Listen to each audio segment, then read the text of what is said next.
Darling हमार बीबी है। बीबी है जी। मेहरारू से मार के आवे के प्लान में का तहरा हो रहा है रिकॉर्डिंग हो। हाँ तब ठीक है। हाँ रहरा के पूछना जरूरी है भाई। जी जी ना भैया आपके चाहे मर्द होके चाहे मेहरारू होके चाहे लड़की होके सब शेर और शेरनी होला। तो अक्षरा भी शेरनी बड़ी डार्लिंग। आप लेके बन डार्लिंग। हम कहाँ से डार्लिंग लगे महाराज। नमस्कार प्रणाम। हम भोजपुरी ऐसे बोल तब डर जाते हैं। हम थोड़ा सा सीधा आदमी है बॉस। आपके बड़ी हो कि शेरनी के तो हर केहू के होके के चाहिए, चाहे वो विश्व में कहीं के भी लड़की होके, हर लड़की को शेरनी होना चाहिए। हम आप सभी का भाई तेजा और आप सभी देख रहे बनी हेडलाइन भोजपुरी। आज हम आप सभी के रोहित सिंह उर्फ मटरू चाचा, मटरू भैया, मटरू भाई के नाम से जानी चाहे पवन होकर चाहे खेसारी होकर, सब कोई के अपन कॉमेडी के तौर तरीका से नचावे के हमेशा कोशिश के लिए बनी और खूब नचेले बनी। कैसन बनी भैया? बहुत बढ़िया भाई। एक बोतल और दो। हाँ प्यास लगा हुआ है। कैसन बनी आप? बहुत बढ़िया। रुआ बताई रुआ कैसन बानी और दर्शक लोग के सब हाथ जोड़ के प्रणाम। बहुत बढ़िया प्यार मोहब्बत जैसे बरसावत नहीं इस चैनल पर वैसे बरसावत रही। इनका जो क्वेश्चन करत रहे अभी उनका कोशिश करत नहीं कि हम जवाब दे सकें। पता ना दे पाएम कि ना। अभी थोड़ा सा नर्वस बने हैं। ना नर्वस गलत बात बा। नर्वस नहीं कि कहम कि नमस्कार प्रणाम। हम भोजपुरी ऐसे बोल तब डर जाते हैं।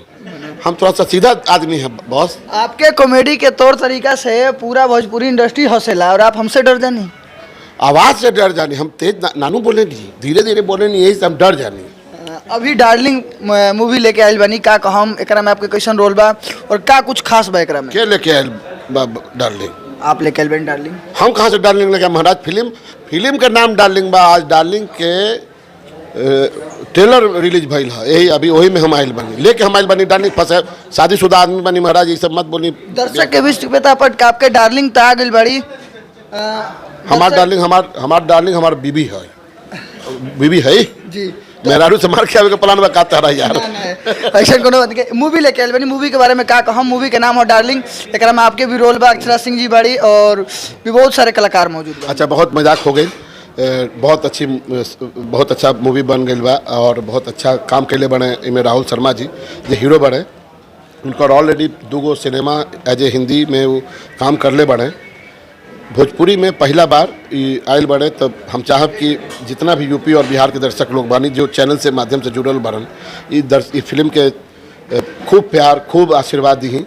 ये फिल्म हिट हो सके। कहा कि मैं सारा लोग जितना लोग बा खाँटी भोजपुरिया लोग बा।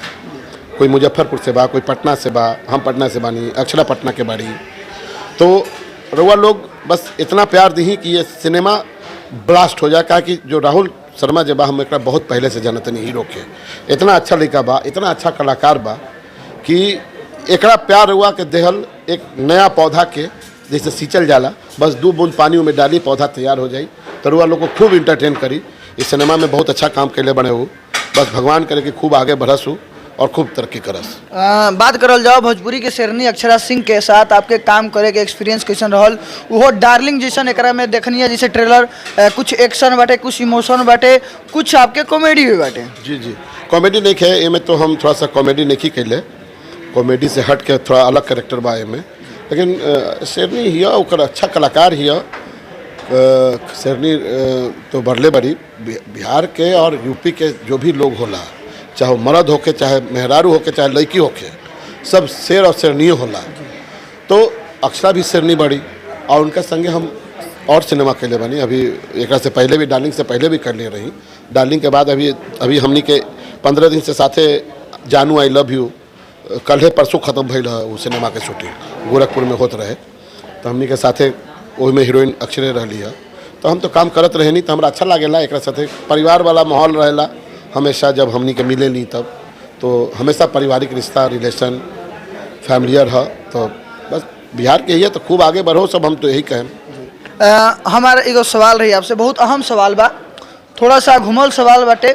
भोजपुरी के ये कही कि पापा के परी तो बहुत सारा होली, पर भोजपुरी की शेरनी ना केहू के बात सहेला ना केहू के बात सुनेला। आदमी जो भी रहेला डंका के चोट पे रहेला। बात करे वाला आदमी के साथ काम करके आपके एक्सपीरियंस उस हिसाब से कैसे रहल? ना हमारा सामने तो जैसे एगो कहनी है कि फैमिलियर हमनी के काम करेनी और एज ए कलाकार वो इतना अच्छा बाड़ी और दिल के इतना सॉफ्ट बाड़ी हो कि शेरनी के तो हर केहू के होके के चाहिए, चाहे वो विश्व में कहीं के भी लड़की होके, हर लड़की को शेरनी होना चाहिए।